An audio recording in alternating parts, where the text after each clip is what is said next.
एक लंबे अरसे बाद बहुत ही शानदार जानदार मैंने फिल्म देखी है धुरंधर। बाकी सेकंड पार्ट के बारे में ना बड़ी इंटरेस्टिंग चीजें बताएंगे अभिलाष।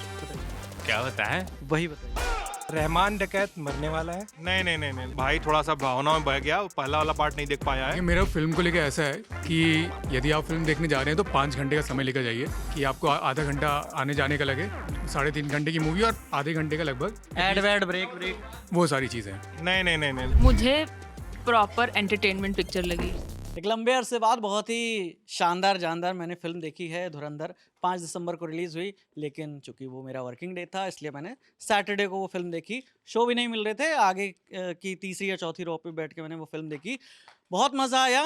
पता नहीं था कि खाना वाना लेके जाना है, पूरी तैयारी के साथ जाना है। 2.25 घंटे पर तो इंटरवल हुआ। न्यूज़ रूम में ऐसे ही डिस्कशन हो रहा था। बहुत सारे जो हमारे साथी हैं, जो लोग देख कर आए हैं, ज़्यादातर लोग देख कर आए हैं, तो वो बता रहे थे अपने अपने एक्सपीरियंस, फिल्म की कहानी से लेकर जो डांस वायरल हो रहा है, जो किरदार वायरल हो रहा है, जीतू वीडियोकॉन से रहमान डकैत तक का जो अक्षय खन्ना का रोल है, उसकी बातें हो रही हैं।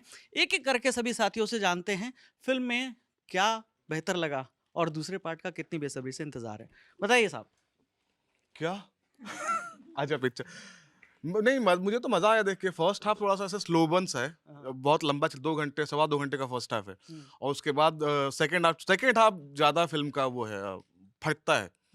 और मुझे तो मजा आया। कुछ एक चीजें ऐसी थी जिसको मतलब अवॉइड किया जा सकता था इजीली, जो कि मेकर्स ने नहीं किया। उनके दिमाग में कुछ रहा होगा। उदाहरण सहित व्याख्या कीजिए। जैसे मतलब शुरुआत में एक लाइन है वो फिल्म की, वो हिंदुओं पे एक कटाक्ष जैसा कुछ है। बाद में फिर वही वाला उड़ी वाला एंगल आता है कि ये नया इंडिया है, एक यूनिवर्स सा क्रिएट हो रहा है। और अभी उसका एक वीडियो भी वायरल हो रहा है इंटरनेट पे, उड़ी का वो सीक्वेंस जो सीन है कि जसकीरत सिंह रांगी का जो कैरेक्टर है रणवीर सिंह का, उसका कनेक्शन शायद उड़ी से भी हो सकता है। तो अभी देखते हैं। बाकी सेकंड पार्ट के बारे में ना बड़ी इंटरेस्टिंग चीजें बताएंगे अभिलाष। अच्छा, हाँ, अभी बाकी और भी चीजें जोड़ते जाएंगे जैसे आता है। चलिए अभिलाष के पास चलते हैं। बताइए भैया। सेकंड पार्ट में क्या होने वाला है भाई? देखिए मेरे पास लीक करने वाले हो क्या? हाँ, मेरे पास पूरे स्पॉयलर्स हैं, तो जिसको ये नहीं जानना तो वो स्किप कर सकता है। रहमान डकैत मरने वाला है। सबसे पहला तो मर गया। अच्छा, मैंने मूवी नहीं देखी, मैं बता रहा हूँ। मैंने मूवी देखी नहीं। वाला है, इन्होंने फर्स्ट पार्ट देखा नहीं, दूसरे का स्पॉइलर दे रहे हैं। अबे वो पहले तुम चौधरी की बात कर रहे हो क्या? एसपी चौधरी भी मरेगा। एसपी चौधरी एक ब्लास्ट में मरता है जो तालिबान कंडक्ट कराती है। ये तो असली कहानी है। क्या फिल्म में भी ऐसा होगा? अब ये तो सिनेमैटिक लिबर्टी के नाम पर जिंदा कर दें। ये डायरेक्टर्स डिसाइड करेंगे। नहीं, ऐसा नहीं, ऐसा कोई खबर नहीं है। ये भाई थोड़ा सा भावना में बह गया, पहला वाला पार्ट नहीं देख पाया है। ये आसान भाषा में लिख रहा है क्या स्पेशली पूरी रिसर्च? तुम जो चाह रहे हो तुम वो बता गए। असल उजैर बलोच जो है, जो किरदार दिखाया गया है, असल उजैर बलोच आज भी जिंदा है। और पीएसी पार्टी जो रहमान डकैत ने बनाई थी, रहमान डकैत ने पीएसी बनाई थी, तो रहमान डकैत को जब मार डाला गया एनकाउंटर में, चौधरी असलम ने मारा था, एसपी चौधरी असलम ने, तो रहमान डकैत के मरने के बाद पीएसी का पूरा दारोमदार आया उजैर बलोच के कंधों पे। और उजैर बलोच आज भी पीएसी का सबसे बड़ा नेता है लियारी और कराची के इलाके का। ठीक है, तो एक और खुलासा मेरे पास। ले नहीं, इसका तो पहले फैक्ट चेक होगा। रुको। क्या अरशद पप्पू? अरशद पप्पू को हाँ। उजैर बलोच मार देता है और उसी के कटे हुए सर से फुटबॉल खेलता है। ये पार्ट 3 है। ये असली कहानी है। पता नहीं ये डायरेक्टर दिखाएंगे या नहीं, तो ये बहुत ही खौफनाक बात है जो ये हुई है, ये असलियत में हुई ये है। सिर काटने वाला सीन तो वो जो किरदार है आईएसआई वाला अर्जुन रामपाल का, मेजर इकबाल। वो भी किसी का भारत से सिर काट के ले गया था, ऐसी खबरें। मुझे इसके बारे में नहीं पता। मैंने रिसर्च लियारी ऑपरेशन पे कैसी रिसर्च है भाई? ये रियल स्टोरी लिख रहे हैं। लियारी, सिर्फ लियारी में जो दंगे हुए थे, जो गैंग वॉर्स हुई थी, उससे रिलेटेड है। और तो फिल्म कब देखोगे? फिल्म तो मेरे को नहीं लगता मैं देखूंगा, क्योंकि मुझे पसंद नहीं है ऐसा जॉनर। आइए इधर ही आइए। तो ऐसा जॉनर पसंद नहीं, मतलब क्या मतलब इसका? मतलब मुझे थोड़ा वॉयलेंस और ये सब। एनिमल भी नहीं देखी होगी फिर तो? नहीं, एनिमल देखी है मैंने। एनिमल देख के ही देखो भाई, तुम रिसर्च कर रहे हो ना, मैं सच बता रहा हूँ, पहले मूवी देख लो भाई। अच्छा, मूवी देख लो। स्पॉइलर दे रहे हो, पहले तो कटवा देना अधिकतर स्पॉइलर, ठीक है? पहले स्पॉइलर अहेड लिखवा देंगे ना वीडियो में। हाँ, स्पॉइलर स्पॉइलर अहेड लिखवा देंगे। मूवी देख लो भाई, 3.5 घंटे की है, उसमें बहुत कुछ गड़बड़ दिखाया गया। मैंने कुछ लोगों से झूठ बोला कि मैंने मूवी नहीं देखी है ना अनुभव, लेकिन मैंने वो मूवी देखी हुई है, ठीक है। और सर वो एंट्री पर जो सॉन्ग जो चल रहा है, मैंने नहीं बनाया। वो कहाँ जाता है उस समय? ये ब्राउन की बात थोड़ी हो रही थी। कहाँ जाता है क्या? वो? अक्षय कुमार का किरदार जाता अक्षय है खन्ना। अक्षय खन्ना। यार दरअसल मुद्दा लफड़ा रहा वहाँ पे कि जहाँ ये जो खैबर पख्तूनख्वा का इलाका है और उसके अलावा जो जितने भी बलोच डोमिनेंट एरिया हैं, चौधरी असलम जो था असली जो है मानसेरा डिस्ट्रिक्ट का रहने वाला था, जो असल में खैबर पख्तूनख्वा में पड़ता है, डोडियाल गांव का रहने वाला था वो। और वो हालांकि पश्तून था। वाकई में उसे बलोचों से नफरत थी? नहीं, बलोचों से नफरत थी कि नहीं, ये कहीं सब्सटेंशिएट नहीं होता है, लेकिन पश्तूनों और बलोचों की लड़ाई अंकुर बहुत बेहतर से बता पाएगा। मतलब फिल्म के कंटेक्स्ट से अलग, पश्तूनों और बलोचों के बीच में बनी नहीं ज़्यादा कभी। और असल में रहमान, चूँकि लियारी जो इलाका था, पहले आप कराची देख लीजिए, तो कराची का इलाका उर्दू डोमिनेटिंग रहा, ठीक है, और लियारी रहा बलोच डोमिनेंट, ठीक है।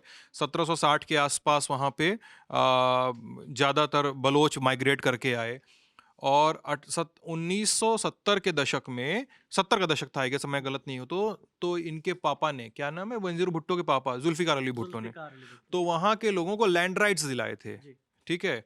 इसलिए आपको जब भी आप मूवी देखते हैं तो आपको समझ में आता है कि पीछे बेनजीर भुट्टो की तस्वीर है, जरदारी जिसको जरवारी कह के बुलाया गया है फिल्म में, जरवारी आया है, और पीपीपी का इतना बड़ा बेस है, पाकिस्तान पीपल्स पार्टी का। इस वजह से जरदारी जुल्फिकार अली भुट्टो ने लैंड राइट्स दिलाए थे, इस वजह से तब से वो पीपीपी की पार्टी परस्ती करते आ रहे थे वहाँ के अधिकतर लोग, लियारी के अधिकतर लोग। तो ये एक बड़ा पावर का टसल रहा वहाँ पे कि एमक्यूएम जो थी वो मुत्तेहाद कौमी मूवमेंट, वो बाकी के उर्दू स्पीकिंग बेल्ट में ज़्यादा एक्टिव रही, और जो पीपीपी थी वो लियारी और उसके बलोच वाले डोमिनेंट जोन में रही। मतलब इसीलिए एग्जाइल से जब बेनज़ीर भुट्टो लौटती हैं तो लियारी ही आती हैं सबसे पहले। अपना पहला चुनाव भी लियारी की सीट से जीतती हैं वो 1988 में, आई गेस। फिर वही धमाका। हाँ, नहीं धमाका, हाँ धमाका तो वहीं होता है। और तो ये है, मतलब पूछना क्या चाहते थे, मैं तो बह गया। बस यही मुझे आपको बहा देना था। मैं कुछ और लोगों से पूछता हूँ, बताइए। क्या होता है? पूछिए तो पहले, कुछ और लोगों से पूछता हूँ। आपने कहा वही बताइए। बैठे हो, किसी के काउंटर में फेंकने वाले थे। वो किसी ने बोला ही नहीं। जो तुम अपने इंस्टाग्राम पे डालने वाले थे। हाँ, वो यहीं से रील काट के डाल देना। नहीं, ऐसा कुछ नहीं है भैया, ये फिल्म। थोड़ा ऐसा लेना, फ्रेम वर्टिकल में भी आए, इंस्टा पे रील अच्छी करनी चाहिए। फिल्म मतलब ठीक है, अच्छी फिल्म है, फिल्म के लिए कोई वो नहीं है, फिल्म तो अच्छी है, पर इतनी भी अच्छी नहीं है जितना लोग कह रहे हैं कि मतलब ऐसी महान मास्टरपीस बना दिया है। नहीं तो मैं इतनी तारीफ नहीं कर रहा हूँ, ये ऐसे इतनी मास्टरपीस फिल्म है कि ऐसी माइलस्टोन हो गई है, सत्या टाइप की फिल्म हो गई है, मतलब कुछ अलग तरह अरे की। तो माइलस्टोन जैसे न्यूज रूम में वो जब आए तो उन्होंने कहा कि जब भी मेट बनी थी तब तो कोई बात ही नहीं हुई, बाद में कहते क्या कल्ट रच दिया है। हाँ ठीक है, पर मतलब मैं बाद में भी उसी के वैसा ही कहूँगा कि क्या कल्ट नहीं रच दिया है। तो इस मूवी के बारे में एक बात जरूर सॉरी हाँ नहीं, आप बोल लीजिए, पहले बोल उनकी रील का कंटेंट नहीं पहले आप बोलिए। मैं यमन से बात करता हूँ। मैंने देखी नहीं देखी है मैंने। अंकिता जी ने भी नहीं देखा। हाँ भाई, तुमने देखी है फिल्म? आओ भैया, आ गया। हाँ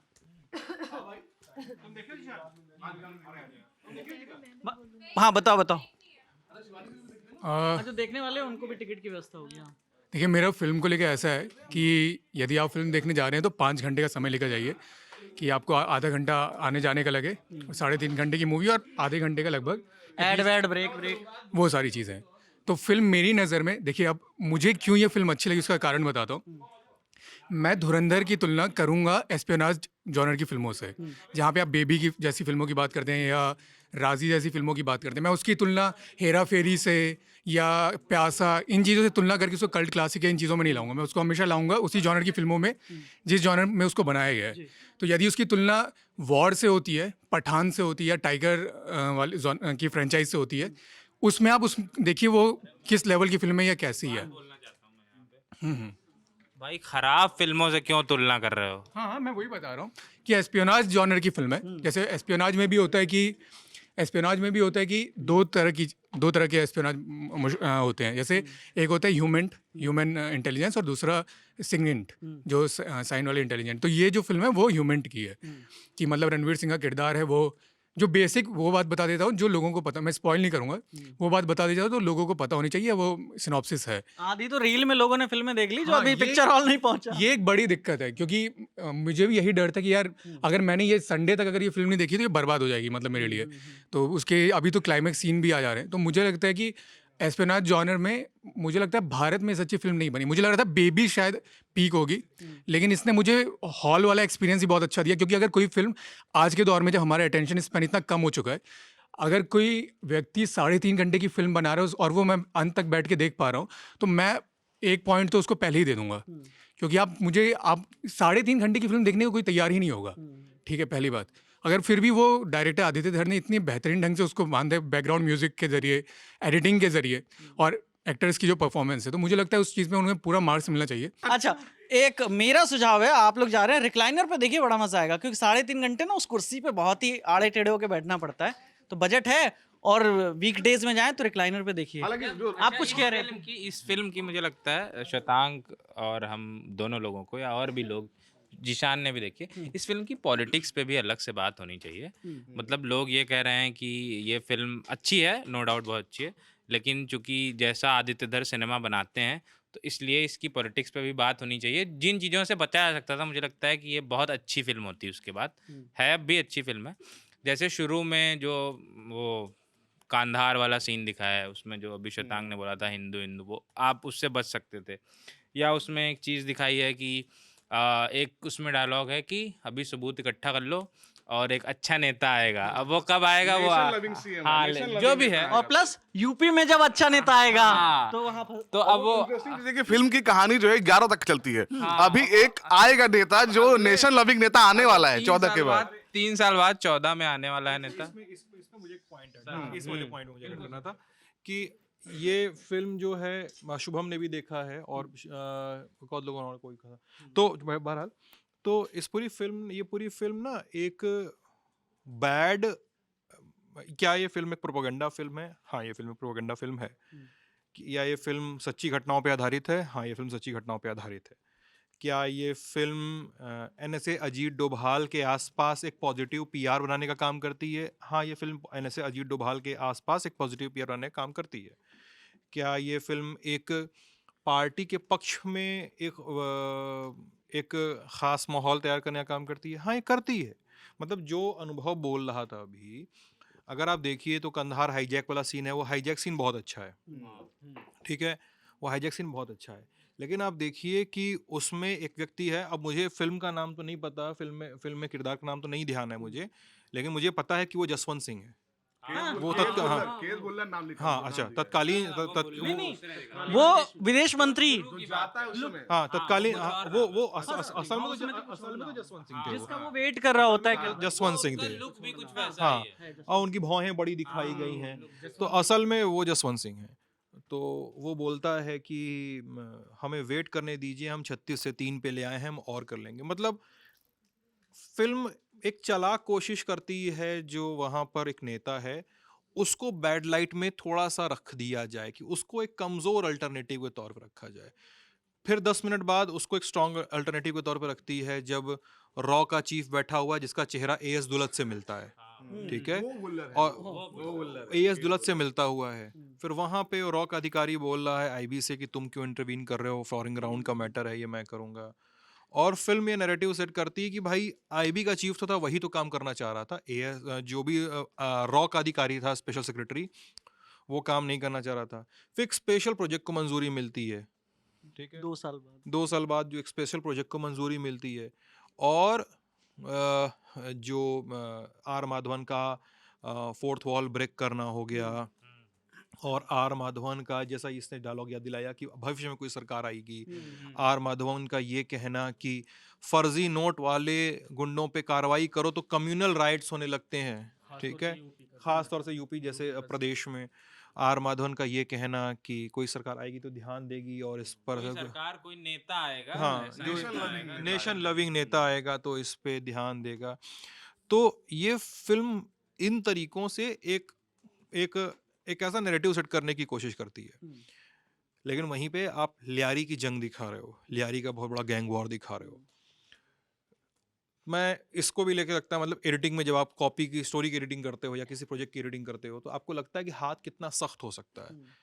तो ये फिल्म 3.5 घंटे की नहीं भी हो सकती थी। ये फिल्म 2.5 घंटे की भी हो सकती थी, 2 घंटे की भी हो सकती थी अगर इसमें काफ़ी सख्त एडिटिंग की जाती तो। लेकिन इसको इतना होने दिया गया, इसकी गुंजाइश इतनी छोड़ी गई कि ये फिल्म इतनी बड़ी होने दिया जाए इसको, और इसको ऐसा बनने दिया जाए ताकि ये फिल्म अपना असल मकसद भूले और इस पे 10 तरह की बातें हों कि मेजर मोहित शर्मा पे हुआ था क्या, या मेजर मोहित शर्मा पे नहीं हुआ था क्या। अब फिर आप इस पे लड़ते रहिए। एक पीआर होता है जो मेजर मोहित शर्मा पे हुआ है इस पे बात करता है, एक पीआर होता है कि फिर नहीं, मेजर मोहित शर्मा पे नहीं हुआ है इस बात। फिल्म पीआर एक अच्छा करवा रही है। फिल्म के पीआर में बहुत सारे लोग कूद पड़े हैं, इन्फ्लुएंसर्स कूद पड़े हैं, ब्लू टिक वाले कूद पड़े हैं। ठीक है, क्या नहीं बोलना नहीं चाहिए? जो आप माहौल वाली बात जो आप बता रहे हैं, जो माहौल बनाने की बात थी वो बन भी गया। सोशल मीडिया पे देखिए इसका नतीजा ये हुआ कि अनुपमा चोपड़ा ने एक रिव्यू किया था उसका, है ना, टफ सीट करके लिखा था उसका कुछ, उसको डिलीट कर हटाना पड़ा उनके चैनल से। क्यों? क्योंकि उन्होंने बहुत नेगेटिव उसका रिव्यू किया था। क्यों हटाना पड़ा? और कोई रिव्यूअर अगर क्रिटिक कोई फिल्म को आलोचना कर रहा है किसी फिल्म की, उसका अधिकार है, करने दीजिए। क्यों हटाया गया? इसके पीछे भी खेल ये है कि अनुपमा चोपड़ा काम करती है द हॉलीवुड रिपोर्टर इंडिया के लिए। तो हॉलीवुड रिपोर्टर इंडिया को संजीव गोयनका की जो कंपनी है वो लेके आई इंडिया में, ठीक है।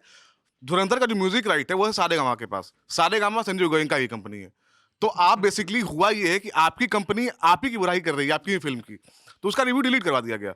और इतना ट्रोलिंग हो रही है, मतलब किसी महिला को लेकर रेप से लेकर डेथ थ्रेट्स दिए जा रहे हैं। और संचारिता, क्या नाम है उनका, सुचारिता, इन दोनों लोग को बहुत ट्रोल, मतलब आप किसी बेसिकली जिन्होंने भी नेगेटिव रिव्यू दिए, उदय भाटिया को ले लीजिए, आप राहुल देसाई को ले लीजिए, सुचारिता को ले लीजिए, अनुपमा को ले लीजिए, जितने लोगों ने नेगेटिव रिव्यू किया है सबको गालियां पड़ रही हैं और सबको धमकियां मिल रही हैं। सच्ची बात है कि अक्षय खन्ना और राकेश बेदी ने बाकी सबको खा गए ये लोग। राकेश बेदी की अभी तक बात नहीं हुई, मैं वही कहने वाला था। उस कैरेक्टर की कौन बात करेगा बताइए?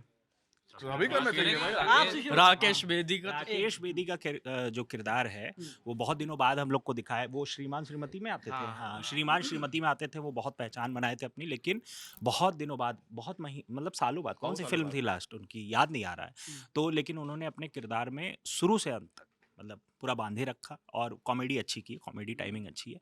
लेकिन जैसा कि अभी सिद्धांत सर बोल रहे थे कि 4-5 पॉइंट उन्होंने गिनाए कि ये चीज़ है अजीत डोभाल का एक तरह से पीआर है। लेकिन मैं ये कह रहा हूँ कि इस फिल्म के साथ दिक्कत ये है कि वही जो बातें हो रही कि एक प्रोपेगेंडा को आगे बढ़ाया जा रहा है। अब जैसे अगर याद करिए रंग दे बसंती आई थी 2006 में, तो उसमें भी एक रक्षा मंत्री की हत्या और उसके बाद फिर ऑल इंडिया रेडियो पे कब्जा, ये सब चीज़ें दिखाई गई थी। लेकिन उस समय इतना सोशल मीडिया था नहीं तो लोग अपनी राय लिखते हैं और इस तरह की होती। लेकिन कहीं से भी उस फिल्म को लेके इस तरह के नेगेटिव रिव्यू नहीं है। वो मतलब आज भी सभी तबके के लोगों के लिए, बहुत सारे लोगों के लिए वो फेवरेट फिल्म है। उसको प्रोपेगेंडा फिल्म कोई नहीं कहता, जबकि वहां पे भी, क्योंकि वहां पे एंटी एस्टेब्लिशमेंट की बात थी। यहाँ पे क्या है, प्रो एस्टेब्लिशमेंट है, जो सरकार है उसी को लेके हुए। तो इस फिल्म के साथ थोड़ी सी दिक्कत यही है। बाकी अक्षय खन्ना सबने बताया, बहुत अच्छा लगा उनका किरदार। बस रणवीर सिंह के साथ मुझे थोड़ी दिक्कत ये लगी कि उनकी जो पर्सनालिटी है और जो मुंह से आवाज़ निकल रहा है, दोनों मैच नहीं कर रहा है। मतलब इतनी बड़ी पर्सनालिटी और इतना हल्का आवाज़। और बाकी एक्ट्रेस, उनकी शायद पहली फिल्म है, साइमा अर्जुन, क्या नाम है उनका, सारा अर्जुन, क्लिनिक प्लस गर्ल। हाँ, क्लिनिक प्लस गर्ल की पहली फिल्म है, तो वो भी बहुत सही है उनका। बाकी मुझे फिल्म से बस यही दिक्कत है, मैं थोड़ा सा लेट भी पहुंचा था हमेशा की तरह, 15-20 मिनट लेट था, तो मुझे लग रहा और दिक्कत मुझे होती फिल्म से, जैसा कि मैं सुन रहा हूँ। ये ना मेरा भी जो शो था ना, तो मेरे को 6:50 वाला था, तो 10-15 मिनट तो मान के चलते हैं विज्ञापन, लेकिन पहुंचते पहुंचते 7:12 हो गया। मैंने कहा नहीं, शुरुआत मिस नहीं करनी, फिर मैंने 9:40 वाला शो देखा। आप कुछ कहते हैं? हाँ, मैं ये कर रहा था, जो शुरुआत की बात कर रहे हैं तो वो पूरा चॉप किया जा सकता है, जो कांधार वाला या 2001, मुझे लगता है इस तरह से आप फिल्म छोटी कर सकते थे। भूमिका है, नहीं, उसके बहाने ही तो भेजा है बंदा। आपने को समझना पड़ेगा कि आप सिर्फ फर्स्ट पार्ट के बारे में बात कर रहे हैं एक फिल्म के। वो फिल्म मजबूरी में इनको 2 पार्ट में तोड़नी पड़ी। वो एक फिल्म थी, 5-6 घंटे 7 घंटे एक फिल्म थी, वेब सीरीज। हाँ, वो इतनी लंबी हो गई ना कि उसको 2 पार्ट में तोड़ना पड़ा। इसलिए अभी नहीं पता कि कौन सा सीन है, कौन सा सीन नहीं होना चाहिए था, क्योंकि क्या पता स्टोरी में आगे उसका कुछ काम हो, पॉसिबल है। काम तो है, उन्होंने बताया है। मेरा कहने का मतलब है उसे आप छोटी सी कमेंट्री के सहारे आगे बढ़ सकते थे उसमें, मतलब देखो, ये मेरा कहना है सिनेमा बस। का गेम हाँ। क्या है ना, वो फिल्म मेकर का मीडियम है, तो उसका है कि मैं फैलना चाहता हूँ तो फैलेगा। और उसके बाद प्रॉब्लम बस ये है, मुझे लगा 2 चीजें मुझे बहुत खटकी। एक तो सारा अर्जुन का जो कैरेक्टर है, रणवीर के कैरेक्टर में और उनके उस बहुत उम्र का जो फासला है वो दिखता है, और वो बहुत ऑकवर्ड करता है मुझे। कहा भी गया है कहा भी गया ना कि ये फिल्म में, भाई तुम 19 40 साल के हो गए, ये 19 साल के कहना तो सही थोड़ी हो गया, ठीक है कह दिया तो इसका मतलब ये थोड़ी है कि सही हो गया। वो बहुत ऑकवर्ड करता है, अनकंफर्टेबल करता है आपको फिल्म देखने का टाइम। एक बस पॉइंट में अनकंफर्टेबल करता है, लेकिन यही बात जो राकेश विदे कैरेक्टर है वो कहता भी है, उससे भी अनकंफर्टेबल करता है कि भाई तुमको शर्म आती है कि वो तुम 40 साल के हो। गाइस गाइस एक ना सीन आता है जब वो क्लब में डांस कर रही होती है वो लोग कह रहे हैं पता चला पाकिस्तान में क्लब भी होते हैं। अच्छा हाँ, एक ना ये विकास जी ने वही किया जो धुरंधर ने किया था। पाकिस्तान बैशिंग। नहीं, पाकिस्तानी जो ये बहुत सारे ये भी बता रहे हैं कि लियारी को बहुत ढंग से रिप्रेजेंट नहीं किया गया है, जो वहाँ की लैंग्वेज है वो उर्दू नहीं है, इतनी उर्दू जहाँ वहाँ पे ड़ा करके आखिर में बोलते हैं, तो वो भी नहीं दिखाया गया। बाकी लोग ये भी कह रहे हैं, कई सारे लोग ये भी कह रहे हैं कि भारत वाले बताओ लियारी पे फिल्म बना दे रहे हो, यहाँ पाकिस्तान वाले चलो भाई जो जो कबाइली इलाके में जब जाता है क्या नाम है अक्षय खन्ना, तो जैसा कि कह रहे हैं कि लायरे को रिप्रेजेंट मतलब उस तरीके से नहीं दिखाएगा, लेकिन जब वो कबाइली इलाके में जाते हैं तो जो भी फोक सॉन्ग वगैरह होते हैं तो प्रॉपर वहाँ पर वो इस्टेब्लिश करने की कोशिश की गई है कि हाँ भाई ये पूरा कबाइली कल्चर है। और कैसा स्टेप है डांस स्टेप? डांस स्टेप तो है, लेकिन जो उसके जो बोल हैं मैं पूछ रहा था कैसा कैसा है? बढ़िया है। करके तो नहीं दिखा पाएंगे, लेकिन जो सॉन्ग था ना वो जो भी पीछे बज रहा था वो अच्छा था, वो अच्छा था। जो आइए यहाँ पश्तून था आई थिंक या जो भी था वो अच्छा इस पे एक वीडियो भी हो गया कि वो था ही नहीं, वो तो अपने हाँ ये जो उनके जो उजैर बलोच का जो रोल जिन्होंने किया उन्होंने भी बताया, हाँ दानिश पंडोर ने, कि वो जो सीन है उनका डांस का वो था भी नहीं फिल्म में। उनको ऐसा था कि उनको एंट्री करनी है उस एरिया में और डांस के बीच से चेक के वो जो लास्ट में सिंहासन होता है उस पर जाके बैठ जाना है। लेकिन फिर अक्षय खन्ना ने खुद ही कहा कि यार मैं गाने वाने बज ही रहे हैं तो मैं डांस करके जाता, और वो इतना वायरल हो गया। और वो देखने के बाद पता चलता है कि हाँ वो बाकी काफ़ी जमता भी है वो, जिससे कैमरा एंगल वगैरह के साथ। भाई यार भाई हर शादी में अब वैसा एक डांस तो बनेगा। अभी ये पिछले दिनों किसी ने कमेंट एक ट्वीट किया था किसी ने कि ये जो धुरंधर आ रही है इसका म्यूजिक इतना तगड़ा है, भले फिल्म पाकिस्तान बैशिंग करती हो जो भी करती हो, लेकिन फिल्म का म्यूजिक इतना अच्छा है कि अल्टीमेटली लोग पाकिस्तान की शादी में बजा के इस पर डांस करेंगे। और आज ही मैंने देखा कि लिटरली ऐसा हो रहा है, इसके चलाकर गाने पे लोग डांस कर रहे हैं शादियों में। तो ये क्रेजी पार्ट है। फिल्म का म्यूजिक बहुत तगड़ा है, ये मानना पड़ेगा, मेहनत की गई, रिसर्च वाला पार्ट भी अच्छा है और उसमें गाने भी बढ़िया हैं उसके। खैर ये तो नहीं होगा सोनू निगम का एक जो कुछ चंद लाइनें गाता है। हाँ वो, लेकिन मुझे वो खली बात थोड़ी सी कि रीमेक्स बहुत है, कि ओरिजिनल होना चाहिए था। जैसे ये इस कलाकार गाना भी है, ये भी रीमेक है, ठीक है, बरसात वो फिल्म का गाना है वो। और उसके बाद एक और, हाँ वो भी है, एक और गाना दिलीप का एक पुराना गाना इस्तेमाल होता है फिल्म में लास्ट बीच में, जब वो ड्राइव कर रहा होता है, जब शिरानी नाम है ना उसका, जो बलोची आदमी है जहाँ से लोग वो लेते हैं हथियार लेते हैं, तो जब वहाँ जाता है रणवीर का कैरेक्टर बाइक से, तो दिलीप का एक गाना बज रहा होता है, पुराना कोई गाना है, भूल गया नाम ध्यान नहीं रहा गाने का मुझे, तो कोई पुराना गाना उसको रीमेक्स, तो रीमेक्स बहुत ज्यादा थे मुझे थोड़ी सी। हाँ लेकिन वो तो बैकग्राउंड वाले हैं ना, जो प्रॉपरली जो गाने बज रहे हैं। बताइए, देखिए आपने धुरंधर। मुझे प्रॉपर एंटरटेनमेंट पिक्चर लगी। उसके अराउंड जितनी बातें हो रही हैं पॉलिटिक्स के अराउंड भी और सब कुछ, मुझे प्रॉपर बहुत दिनों बाद कोई ऐसी पिक्चर दिखी जो प्रॉपर एंटरटेनमेंट है। आप उसके गाने ले लीजिए, स्टार कास्ट ले लीजिए, थोड़ा माइक भी दूर कर लीजिए प्लीज़। अच्छा आप ही को बुला रहे हैं फ्रेम में कुछ, हाँ बताइए। ठीक, तो ये अक्षय खन्ना सबको खा गया। अगर मैं एक ही फ्रेम में रणवीर सिंह और अक्षय खन्ना को अगर देखूँ ना, तो मुझे सिर्फ और सिर्फ अक्षय खन्ना ही नज़र आया। कहीं मुझे ये नहीं लगा कि हाँ कि मुझे रणवीर सिंह को देखने की ज़रूरत है। ब्रिलियंट, मुझे बहुत अच्छा लगा। गाने ले लीजिए आप, फाड़ू गाने, 90s के जितने कल्ट सॉन्ग्स हैं सब अमेजिंग। मतलब मुझे पर्सनली अच्छा रीमेक लगा। एक फुल ऑन पैकेज जो होता है पिक्चर का, वो मुझे धुरंधर लगी। तो ये धुरंधर का बिल्कुल न्यूज़ रूम वाला असली रिव्यू है। मतलब इसमें टेक्निकल एस्पेक्ट की बात टेक्निकल लोगों ने की, लेकिन वो जो बिल्कुल दर्शक टाइप जो होता है ना माहौल, वो पूरा था। अब आप लोग बताइए, आप लोग जो धुरंधर देख कर आए हैं या जो देखने वाले हैं, उसके बाद फिर इस वीडियो पे आके कमेंट कर दीजिएगा कैसी लगी ये फिल्म, और जो दूसरा पार्ट आने वाला है मार्च में, उसका कितना बेसब्री से आप लोग इंतजार कर रहे हैं।